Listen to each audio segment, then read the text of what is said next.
Hər kəsə salam. 16-cı sualın izahına baxaq.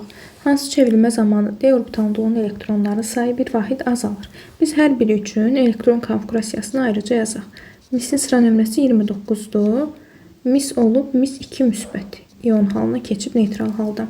Və bilirik ki, mis istisnalıq təşkil edən iki elementdən biridir. Bir xrom idi, bir mis idi ki, burada elektron uçurumu baş verir və biz onu 4s2 3d9 yox, 4s1 3d10 şəklində yazırıq. Bu neytral hala uyğundur.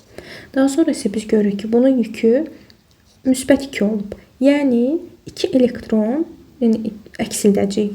Təbii ki, ilk olaraq S-dən başlayırıq. Birinci S-dən silirik, biri buradan getdi, biri də D-dən gedəcək. Cəmi 2 eləyir. Qalır burada artıq 3d9. İndi deyir ki, D orbitallarında elektron sayı bir vahid azalsın. Biz də təbii ki, gördük ki, əvvəl 10 idi, indi isə 9 oldu. Demək, birinci uyğun gəlir. Daha sonra ikinci.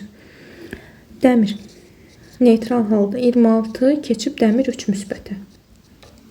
Dəmir üçün elektron konfigurasiyanı yazanda bizə sonluqlar lazımdır. 4s2 3d6-dır. Yenə, müsbət 3 olubsa, demək biz bunun 3 dənə elektronunu silirik. S-dən başlamaqla. 3-dür. İkisi buradan gedir, biri buradan gedir. Qalır 3d5. Yenə gördük ki, D orbitalında olan elektron sayı bir vahid azaldı. Sonra üçüncü. Dəmir 0-dan, dəmir müsbət 2. Yenə yazırıq 4s2 3d6. Müsbət 2-dirsə 2 elektronu silirik. Sondan başlamaqla elə ikisi də 4s-dən gedir. 3d6 olduğu kimi qalır. Yəni burada D orbitalında olan elektron sayı dəyişmədi. Ən son 4-cü xrom. Xromun sıra nömrəsi 24-dür. Onu biz 4s2 3d4 yox, 4s1 3d5 şəklində yazırıq. Burada isə nə olacaq?